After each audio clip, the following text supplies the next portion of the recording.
What's going on, YouTube? It's your boy Jeffo coming at you with another video, and I hope everybody's doing well.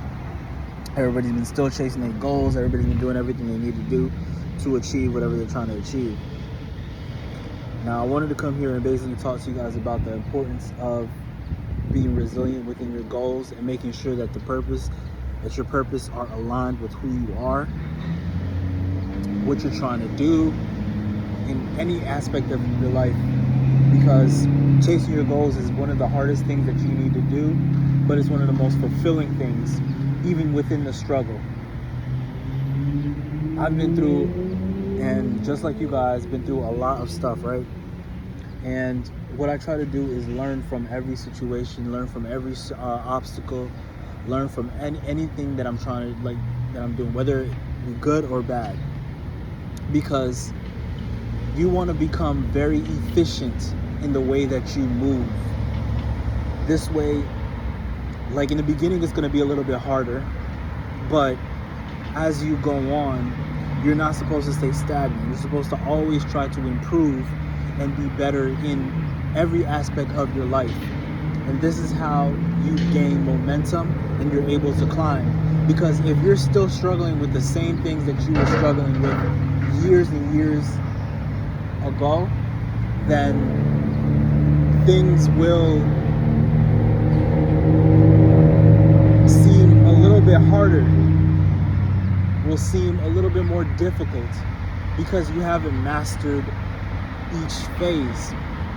When you go through phases of life, the purpose of the phase is for you to analyze it, plan how you're going to conquer it, implement it, and if the plan that you had, that you implemented, didn't work, then you're supposed to learn from it, go back, and then find a better way to, even if it's an inch better, be able to, move with progress, right?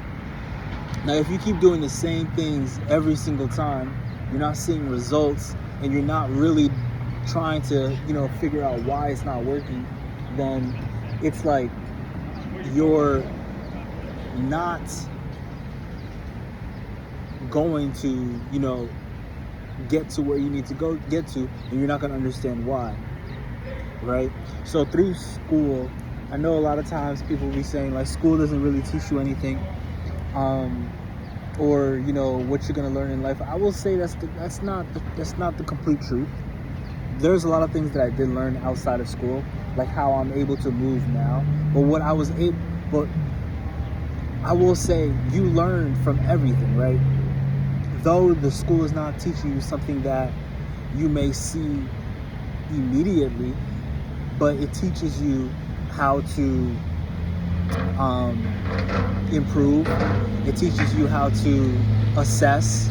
It teaches you how to, be able to see if you are moving towards the goal or you're going, backwards, right? And I know I'm kind of going in circles right now, but it's very, very important that you do analyze every single thing that you do, right? And with it, you want to become efficient. And let me explain to you. So currently in school right now, currently in college, and this is like my third time coming back into college, right? But this is my best time. This has been, my most successful time, right?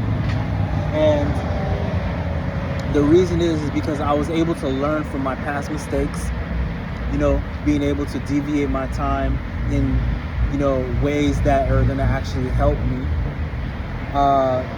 being able to understand myself in a way that I don't think that I did at my younger age, you feel me? So I was able to, grow. What else? Being able to handle pressure and failures as well, right? So I'm in my, I would say, 5th semester right now. I have 2 more semesters to go.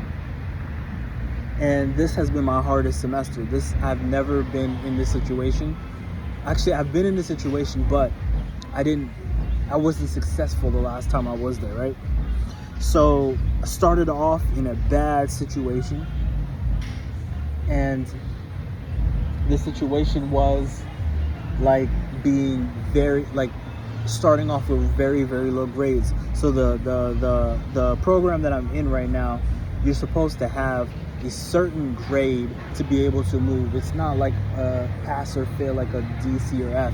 It's like there's a specific grade that if you go below, you're not able to take your finals. So the whole entire semester is a grind, right? There isn't like, oh, you can take a break and there isn't any of that, right? So me starting off in a position where it was very bad, like I was way below, like 20 points below the threshold, and the stress, the pressure that was on me was something that I faced before, but a lot of the times that I did face it, I wasn't able to prevail. So this time, what I had to do was I had to understand what worked and what didn't in real time. I couldn't take a break. I couldn't dwell on the bad, and I've had videos on here explaining to you the situation as well. And I had to analyze what went wrong. After I analyzed what went wrong, I started planning. I started to plan how I was going to go about it, how I was going to be the most efficient, how I was not, because one of my main problems was I was studying so much of the book, right? And yes, the book teaches you stuff, but I wasn't retaining as much as I needed to. Or the things that I was retaining, it wasn't like it wasn't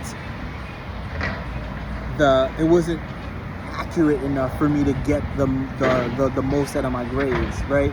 Because the book is so broad. There's so much things that you gotta learn, but the exams that they do give you is way more precise. It's way more accurate, right? And I had to figure out, okay, what was the